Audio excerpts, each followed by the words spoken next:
Bismillahirrahmanirrahim. Assalamualaikum warahmatullahi wabarakatuh.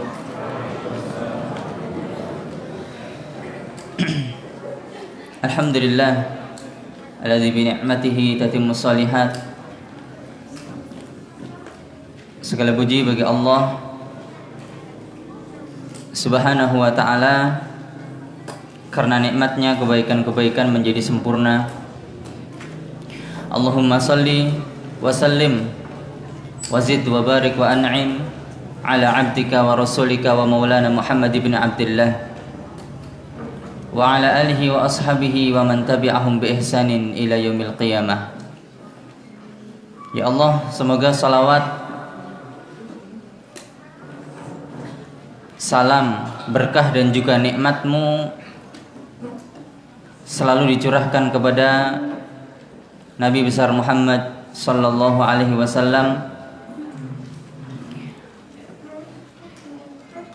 dan juga kepada istri-istri beliau, kepada putra-putri beliau, dan semoga salawat itu juga bersambung kepada para sahabat yang mengiringi dakwah beliau, berjuang, berjihad di jalan Allah, dan semoga salawat itu bersambung kepada kaum muslimin, khususnya mereka orang-orang yang berpegang teguh dengan sunnah-sunnahnya hingga hari kiamat. Para ikhwan dan akhwat rahimani wa rahimakumullah, mengawali daripada kajian pada malam hari ini, maka tatkala Allah mudahkan langkah kita menuju masjid dalam rangka talabul ilmi, maka ini pilihan dari Allah Subhanahu wa ta'ala dengan pilihan terbaik yang tidak ada tandingannya. Kenapa demikian? Karena keutamaan menuntut ilmu yang kalau kita baca hampir tidak ada tandingannya. Sampai-sampai Imam Ahmad rahimahullahu ta'ala mengatakan bahwa menuntut ilmu itu la ya'diluhu syai'un, tidak tertandingi dengan suatu apapun. Keutamaannya tidak tertandingi dengan suatu apapun. Liman sahhat niyatuhu, bagi yang benar niatnya. Menuntut ilmu agama, niatnya beribadah kepada Allah, menjalankan kebaikan, mengangkat kebodohan dari diri sendiri dan orang lain. Kalau niat ini dipasang saat kita berangkat naik motor ataupun naik mobil, maka insyaallah ta'ala ini menjadi ibadah yang tidak tertandingi. Dan kalau kita melihat keutamaan menuntut ilmu, salah satunya saja adalah dia akan dimintakan ampun oleh seluruh makhluk yang ada di langit dan ada di bumi kepada Allah Subhanahu wa ta'ala. Mereka semua akan memintakan ampun untuk orang-orang yang belajar ilmu agama. Sehingga hadirnya kita di tempat ini bukan semata-mata ingin mendapatkan ilmu, karena kalau kita melihat banyak orang yang memang sudah bukan tempatnya lagi untuk mencatat, mendengarkan, menghafal. Namun tatkala kita meniatkan dengan niat yang benar, maka benar-benar seluruh penduduk langit dan bumi itu akan memintakan ampun kepada Allah Subhanahu wa ta'ala untuk penuntut ilmu agama. Bukan penuntut ilmu dunia, tapi ilmu agama. Sehingga sampai ikan di lautan, entah berapa miliar ikan di laut yang mereka tidak punya dosa, malaikat-malaikat Allah Subhanahu wa ta'ala entah berapa miliar, entah berapa triliun malaikat Allah Subhanahu wa ta'ala yang ada di langit, sampai langit itu mengeluh, merasakan berat.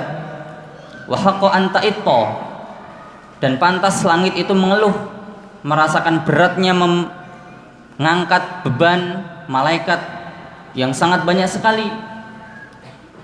Tidak ada sejengkal di langit itu melainkan sudah pasti ada malaikat di situ. semuanya memintakan ampun untuk penuntut ilmu agama. Kalau kita lihat keutamaan-keutamaan yang lain tidak sampai seperti ini gitu loh. Semua makhluk yang mereka tidak memiliki dosa itu memintakan ampun kepada kita bagi penuntut ilmu agama, sehingga tidak bisa dibandingkan orang yang berada di jalan thalibul ilmi, tidak bisa dibandingkan dengan yang lain, apalagi dari ilmu dunia, ilmu kedokteran. Oleh karenanya ditanyakan oleh seorang ustadz kibar kita, bagaimana kalau saya menyekolahkan anak untuk bisa menjadi dokter daripada menjadi seorang ustadz? Boleh saja, silahkan menyekolahkan anak untuk menjadi dokter, menyekolahkan anak untuk pandai ilmu dunia dari segi ini segi itu, silahkan. Tapi jangan katakan daripada menjadi seorang ustadz, karena seorang pendakwah ilmu agama tidak bisa ditandingi dengan suatu apapun, apalagi dengan ilmu dunia. Ikhwani fillah wa akhwati fiddin rahimani wa rahimakumullah, maka ikhlaskan niat tatkala kita duduk bermajelis ilmu, mulai dari awal kita berangkat dari rumah, kita mengunci rumah kita, naik kendaraan kita, niatkan ikhlas karena Allah Azza wa Jal, dan bayangkan ihtisab, bayangkan pahala yang sangat besar, keutamaan yang sangat besar, dan kita harap itu semua kita dapatkan. Para ikhwan dan akhwat rahimani wa rahimakumullah, dari pembahasan yang telah berlalu telah dibahas tentang masalah dianjurkan untuk segera menunaikan hutang mayit. Bagi orang yang hadir, di antara yang harus dia lakukan adalah menunaikan kewajiban atas mayit. Sehingga di sini masuklah pada pembahasan al-wajibatul lati atau al-huquq al-wajibah 'alal mayyit. Al-huququl wajibah 'alal mayyit. Hak-hak atau kewajiban-kewajiban mayit yang harus ditunaikan. Kewajiban-kewajiban mayit yang harus ditunaikan. Kalau kita melihat utang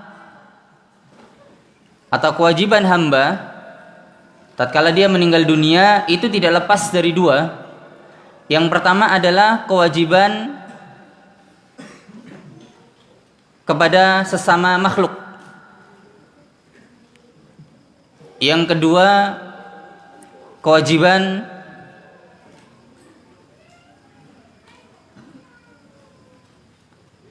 atas mayit bagi Allah Subhanahu wa taala berupa ibadah. Kalau yang pertama, kewajiban mayit atas hamba atau kewajiban mayit yang harus diberikan kepada sesama makhluk tatkala dia meninggal dunia adalah utang. Ini ijma' para ulama. Disyariatkannya orang yang masih hidup untuk membayarkan utang mayit, dan diambil dari harta mayit itu sendiri, walaupun harus menghabiskan harta tersebut. Dan kewajiban ini tidak mesti wasiat, sehingga kalau orang memiliki harta kemudian dia tidak berwasiat untuk melunasi utangnya, maka anak-anaknya, ahli warisnya, dia punya kewajiban untuk melunasi utangnya dari harta peninggalan mayit sebelum dibagi. Hal ini banyak dijelaskan di dalam hadis-hadis Nabi SAW, di mana Nabi beberapa kejadian beliau tidak mau menyolatkan jenazah karena punya utang. Kemudian juga ada seorang yang datang kepada Nabi SAW menanyakan tentang orang yang sudah meninggal dunia, kemudian dia masih punya utang, apakah perlu untuk dibayarkan?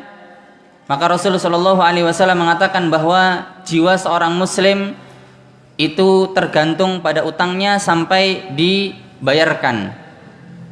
Nafsul mu'min mu'allaqatun bidainihi hatta yuqda anhu. Dan kemarin kita sampaikan juga tentang sabda Nabi Shallallahu Alaihi Wasallam, orang yang punya utang haji, orang yang punya utang haji, barangkali dia nazar.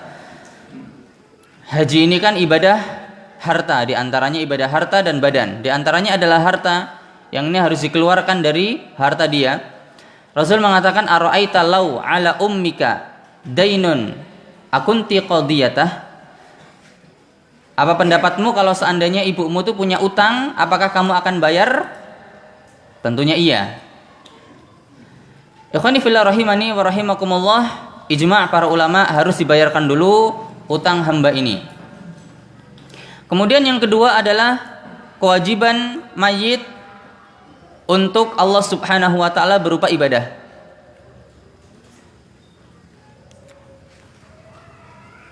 Dari ibadah-ibadah yang ada, tidak semua ibadah harus diqodokkan oleh keluarganya. Jadi kan gini, sekarang kita pembahasan.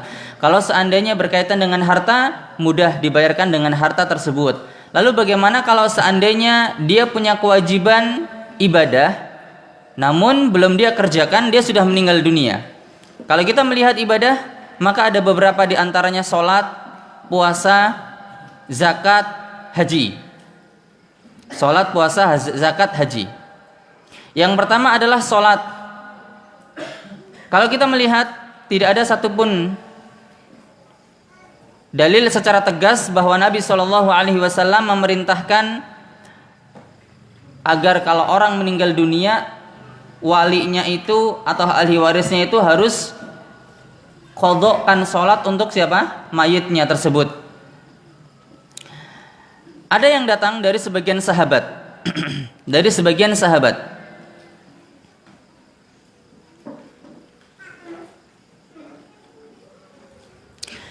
Bahwasanya Ibnu Umar radhiyallahu anhuma memerintahkan seorang wanita yang ibunya itu punya nazar ingin sholat di Masjid Quba. Faqala, maka Ibnu Umar mengatakan, sholli anha, sholatlah untuk ibumu. Kemudian juga diriwayatkan oleh Ibnu Abi Syaibah dalam sanad yang sahih bahwasanya seorang wanita mengatakan kepada Ibnu Abbas bahwasanya ibunya nazarat masyan ila Masjid Quba. Ibunya itu bernazar ingin berjalan ke Masjid Quba, yaitu maksudnya pengen sholat di sana. Maka Ibnu Abbas memfatwakan kepada anak perempuannya, hendaklah kamu berjalan ke Masjid Quba lalu sholat di sana. Baik, asar dari sahabat ada. Kalau hadis dari Nabi SAW tidak ada. Sehingga dari sini sebagian para ulama mengatakan bahwa boleh seseorang mengqadha salat untuk mayit. Ketika dia meninggal dunia, maka mayit ini mengqadha salat untuk orang tuanya atau siapanya yang dia meninggal dunia. Baik itu salat fardu maupun salat sunnah, ataupun salat yang memang itu wajib karena nazar. Akan tetapi jumhur para ulama, mayoritas para ulama mengatakan bahwasanya tidak disyariatkan untuk mengqadha salat bagi mayit yang sudah meninggal dunia, tidak disyariatkan. Kenapa? Karena tidak ada dalil sama sekali. Lalu bagaimana dengan dua asar yang dari sahabat tadi, dari Ibnu Umar dan Ibnu Abbas, bahwasanya beliau memerintahkan dua wanita yang ternyata ibunya punya nazar untuk sholat di Masjid Quba. Beliau mengatakan sholat di sana. Demikian juga Ibnu Abbas juga mengatakan sholat di berjalannya ke Masjid Quba, berjalannya ke Masjid Quba kemudian sholat di sana. Maka para ulama menyebutkan bahwasanya ini apabila sholatnya itu adalah berupa sholat nazar. Sholat nazar itu adalah sholat yang memang seseorang mewajibkan atas dirinya. Sholat yang asalnya tidak wajib. Orang kalau sholat di Masjid Quba itu kan nggak wajib. Di masjid mana saja boleh, apalagi dia seorang wanita. Namun tatkala dia sudah bernazar pengen sholat di Masjid Quba, maka wajib bagi wanita tadi untuk apa? Untuk sholat di Masjid Quba tersebut. Kalau kondisinya seperti ini, maka walinya disunnahkan, sangat dianjurkan untuk mengqadhakan sholat di Masjid Quba untuk ibunya yang sudah apa? Meninggal. Diniatkan untuk ibunya. Bahwasanya ini adalah untuk membayar nazar ibunya yang sudah meninggal dunia, yang dulu dia pernah bernazar. Kemudian yang kedua, puasa. As-siyam, puasa. Puasa ini adalah ibadah badan. Apabila seorang mayit dia mampu mengerjakan puasa dan puasanya ini adalah wajib, apakah kalau puasanya sunnah maka tidak perlu? Pertanyaannya, kalau dia adalah orang yang mampu untuk puasa, kemudian dia meninggal dunia, berarti misalnya contohnya seseorang sakit, kemudian setelah dia sakit dia sembuh, namun kalau kita memandang bahwa qadha puasa itu kan adalah qadha yang waktunya itu luas, enggak harus segera langsung kerjakan, enggak harus. Artinya diberikan waktu sampai nanti bulan Syawal, sampai hampir masuk Ramadan. Silakan dikerjakan di bulan Syawal. Bulan Sya'ban, bulan Syawal sih. Sampai bulan Sya'ban. Oleh karenanya Aisyah tidak bisa mengqadha puasa kecuali di bulan Sya'ban, sebelum Ramadan. Kenapa? Karena posisi Rasulullah SAW di dalam rumah. Maka boleh qadhanya itu sampai bulan Sya'ban.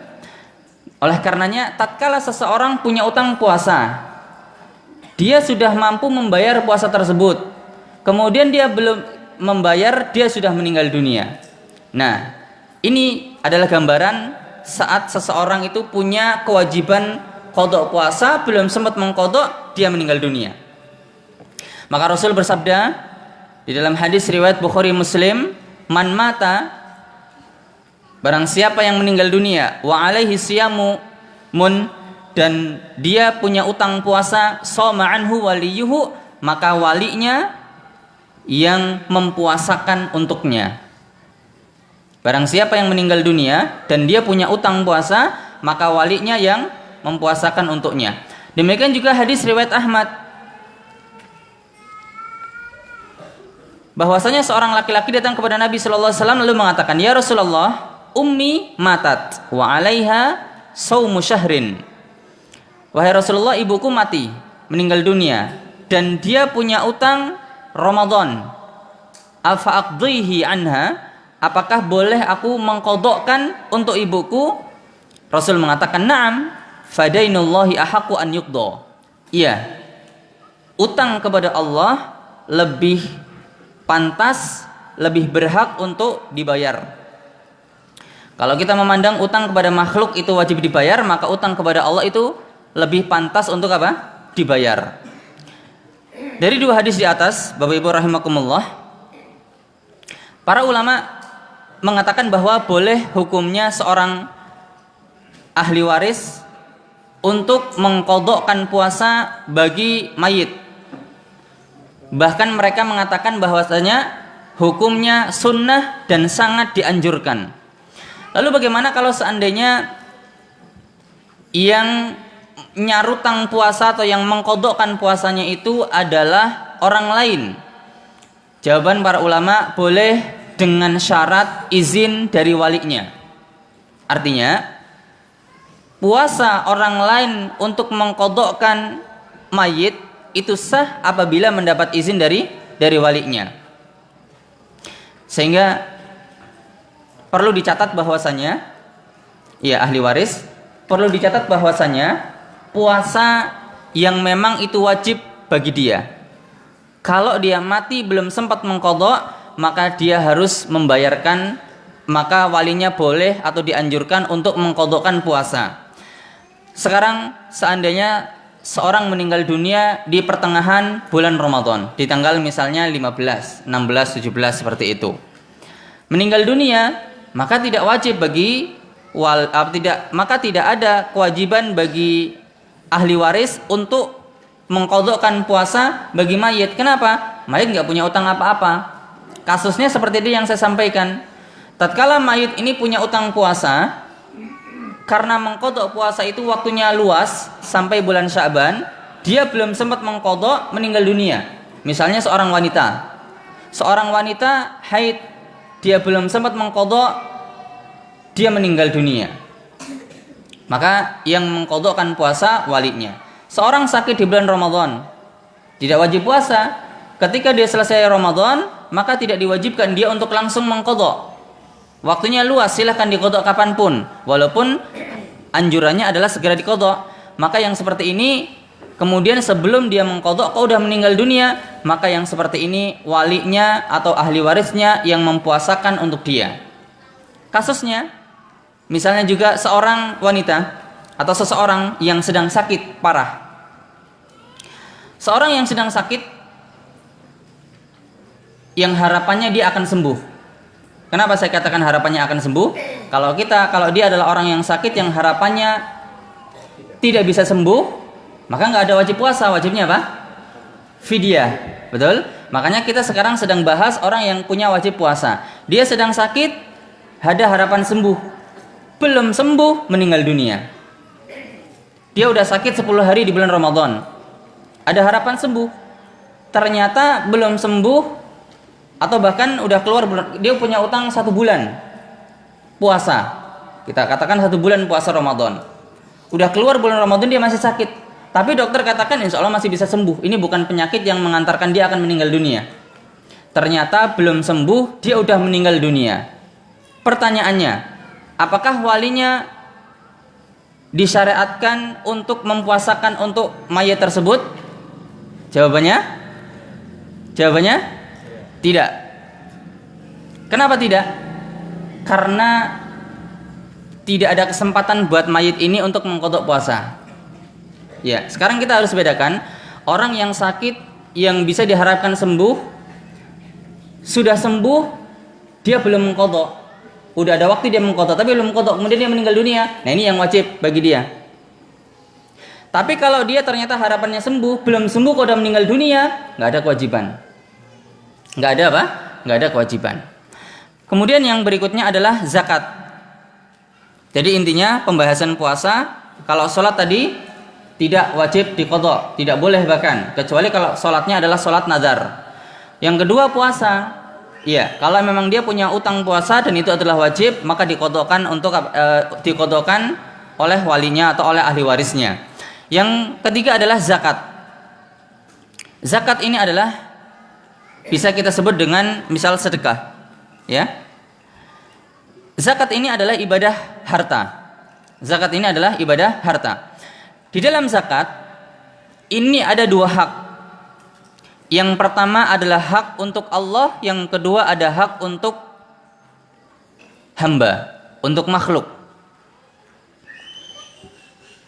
Sehingga tatkala seseorang itu mengqadhakan zakat untuk si mayit, maka hakikatnya dia membayarkan utang kepada makhluk, dia juga membayarkan utang kepada Allah. Dari sini sudah ada gambaran. Dari sini sudah ada gambaran bahwasannya yang namanya zakat udah wajib keluarkan zakat nih. Dia belum keluarkan zakat, meninggal dunia, harus dikeluarkan dulu. Karena di dalam zakat ini ada utang kepada makhluk, ada utang kepada Allah.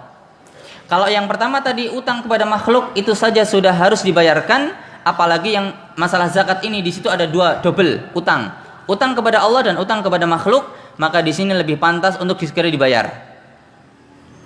Sehingga para ulama mengatakan sepakat dan mereka mengatakan bahwa tidak pantas ada khilaf dalam masalah ini.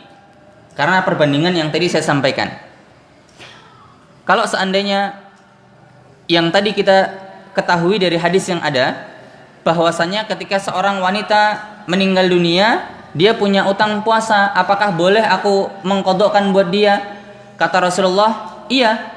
Bahkan utang kepada Allah lebih berhak untuk dibayar. Sehingga tatkala nyampe ke pembahasan zakat ini, dia punya utang kepada makhluk, dia harus dibayar. Kemudian kata Rasulullah, utang kepada Allah lebih berhak untuk dibayar. Sehingga seseorang yang punya kewajiban zakat, dia belum mengeluarkan kok sudah meninggal dunia. Saya ulangi, kalau meninggal dunia dalam keadaan belum wajib zakat, ya berarti nggak perlu. Tapi orang meninggal dunia dalam keadaan dia wajib mengeluarkan zakat, belum sempat mengeluarkan zakat, dia meninggal dunia, maka ahli warisnya harus mengeluarkan zakat dari harta warisan dia sebelum dibagi. Kalau sebelumnya mungkin yang kita ketahui yang harus dibayarkan itu utang. Kalau utang jelas. Lalu bagaimana dengan zakat? Tadi yang saya sebutkan, kalau memang kondisi dia misalnya zakat mal lah ya, misal zakat mal. Zakat mal dia sudah sampai haul, sudah sampai setahun dia. Dan dia memang memenuhi batas minimal wajibnya zakat. Udah nyampe setahun, belum dia keluarkan, kemudian dia meninggal dunia, maka ahli waris harus membayarkan zakat bagi mayat yang meninggal dunia tadi. Ada sebuah hadis dari seorang wanita yang dia mengatakan, seorang laki-laki yang bertanya kepada Nabi, sesungguhnya inna ummi iftalatat nafsuha, bahwasanya ibuku itu mati secara tiba-tiba. Wa aroha lau takallamat tasaddaqat. Saya beranggapan bahwa seandainya sebelum meninggal dia bisa bicara, pasti dia pengen sedekah. Fahallaha min ajrin in tasaddaqtu anha. Apakah ibuku akan mendapatkan pahala seandainya aku bersedekah atas nama dia? Rasul mengatakan, "Na'am, iya." Ini kalau di sini kita melihat bahwasanya hadis ini menunjukkan hanya perkiraan anak nih, kalau ibunya bisa ngomong, dia pasti minta dizakati, minta agar hartanya itu dizakatkan sebagian. Maka Rasul mengatakan zakatkan, sedekahkan, ibumu akan dapat apa? Pahala. Namun tidak menunjukkan adanya kewajiban di sini karena memang hukumnya belum keluar. Ini hanya perkiraan saja. Tapi yang baik ditempuh adalah apa? Dibayarkan ini sedekahnya atau ditunaikan sedekahnya. Nah, itu zakat. Kalau zakatnya atau kalau sedekahnya dicampur dengan nazar, ini tidak ada khilaf. Saya bernazar, saya ingin bersedekah. Belum sempat sedekah membayar nazar dia sudah meninggal dunia, maka ahli warisnya harus mengeluarkan harta untuk sedekah sebagai kafarah nazar, sebagai tebusan nazar dia. Kemudian yang terakhir, yang keempat adalah haji. Ini masalah haji penting juga. Baik, bagi yang memiliki keluasan harta untuk haji, ini pembahasan yang sangat penting sekali. Haji dan umroh, betul, karena umroh yang pertama kata para ulama juga wajib. Jadi yang wajib itu bukan haji tapi umroh. Yang pertama sebagian para ulama mengatakan juga apa? Juga wajib. Baik, tapi kalau kita melihat rukun ya Islam, haji ini adalah maksudnya adalah haji, bukan apa? Umroh. Tapi kalau kita lihat pada pendapat sebagian para ulama bahwasanya umroh ini termasuk kata mereka wajib juga. Umroh yang pertama, haji yang pertama. Baik, masalah haji. Haji kalau kita melihat adalah ibadah harta dan juga ibadah badan. Karena haji ini harus mengeluarkan harta dan juga dia harus apa? Berkorban dengan harta dia, dengan badan dia. Baik. Datang dalam sebuah hadis yang diriwayatkan oleh Bukhari tentang bolehnya atau disyariatkannya mengqadha haji bagi seorang yang meninggal dunia. Dalam sebuah hadis seorang wanita dari sebuah tempat yang datang kepada Nabi Shallallahu Alaihi Wasallam, nama tempatnya adalah Juhainah. Anna imra'atan min Juhainah. Ada imra'ah dari seorang wanita dari Juhainah. Dia datang kepada Nabi Shallallahu Alaihi Wasallam. Hadis ini riwayat Bukhari. Lalu mengatakan, Inna ummi nazarat antahujja. Ibuku bernazar pengen haji. Falam tahujja hatta matat. Belum sempat haji, dia meninggal dunia. Afa ahujju anha. Apakah boleh aku menghajikan orang tuaku? Rasul mengatakan hujji anha. Rasul nggak mengatakan na'am, tapi perintah, hajilah untuk ibumu. Rasul mengatakan, ara'aita law kana ala ummika dainun, bagaimana pendapatmu kalau ibumu itu punya utang, akunti qadiyatahu, apakah kamu yang akan bayarkan? Tidak dijawab. Rasul mengatakan, utang kepada Allah atau membayarkan atau hak Allah itu lebih berhak untuk dibayar. Baik, kalau ini tidak ada perbedaan. Kita sepakat bahwasanya kalau ada orang yang nazar pengen haji, dia belum sempat haji, meninggal dunia, maka walinya sangat dianjurkan untuk mengqadhakan haji untuk orang tersebut. Sekarang bagaimana kalau seandainya orang ini mampu, dia punya uang, dia mampu untuk haji, kemudian dia belum berangkat haji, dia tidak nazar pengen haji, dan dia juga tidak berwasiat agar ahli warisnya menghajikan. Kalau seandainya mayit ini punya harta mampu, dia berwasiat, tolong nanti haji dulu untuk saya, baru setelah itu bagi harta waris, maka wajib bagi ahli waris untuk menghajikan orang tua yang sudah meninggal dunia. Kalau ada wasiat, ini nggak ada khilaf. Permasalahannya sekarang adalah, berarti ada dua ya tadi ya. Kalau dia bernazar mau haji belum sempat haji, maka ahli warisnya harus menghajikan untuk dia. Kalau dia berwasiat agar ahli warisnya menghajikan untuk dia, diambil dari harta peninggalan dia, maka ahli warisnya harus menghajikan dia sebelum akhirnya hartanya dibagi. Ini nggak ada khilaf. Sekarang permasalahannya, bagaimana kalau dia adalah orang yang mampu, dia nggak berwasiat, dia juga nggak bernazar, dia meninggal dunia belum naik haji, dia mampu. Pertanyaannya, apakah ahli warisnya ini harus menghajikan orang tuanya dulu pakai harta peninggalan dia sebelum dibagi, ataukah tidak? Maka kata para ulama wajib. Kenapa wajib? Begini, yang kita bahas kembali ke hadis yang tadi, utang kepada Allah lebih pantas untuk dibayar daripada utang kepada hamba. Seseorang yang punya utang puasa, punya kewajiban puasa, dia belum sempat puasa, padahal sudah ada kesempatan untuk puasa, dia meninggal dunia, maka disarutangkan oleh walinya. Haji, dia punya kesempatan untuk haji, badan sehat, harta banyak, dia nggak sempat haji, belum berangkat, udah meninggal dunia, maka dia punya kewajiban haji ini. Ya, kalau kewajiban nggak perlu niat, Pak. Sebagaimana sholat, aku nggak niat sholat, apakah sholat nggak wajib bagi dia? Ya wajib. Niat itu ketika sah, ketika akan melakukan ibadah. Artinya kewajiban ini memang ini sudah wajib bagi dia. Maka ahli warisnya di sini kata para ulama harus menghajikan dia, kecuali dia punya harta banyak, badannya nggak mampu. Nah ini nggak wajib.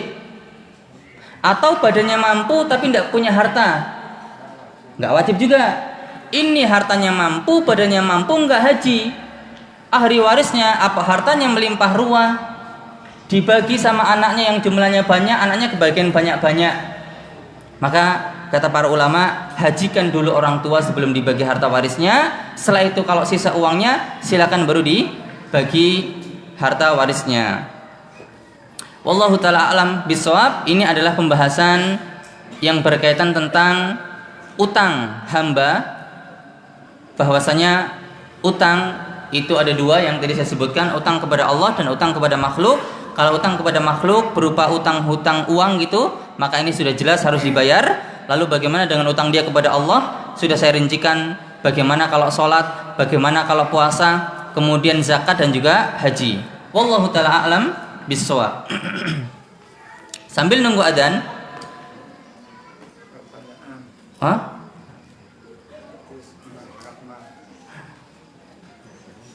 Nanti kalau tentang zakat mal insya Allah ada pembahasannya Pak. Nanti mungkin setelah pembahasan jenazah. kita bahas tentang zakat. Bukan hanya zakat mal ya. Nanti zakat perdagangan, zakat buah-buahan, zakat mal juga masuk, zakat perhiasan. Itu semuanya dibahas dalam kitab Al-Wajiz ini. Insyaallah kita bahas setelah pembahasan ini kitab jenazah, karena pembahasan tentang fikih puasa. Karena setelah jenazah ini puasa. Nanti setelah puasa kitab puasa kita tidak bahas karena kita sering dapat pembahasan tentang puasa itu di menjelang bulan Ramadan. Insyaallah setelah pembahasan kitab jenaiz kita bahas bab zakat biidznillah taala. Baik, sambil nunggu adzan kita buka tanya jawab. Silakan.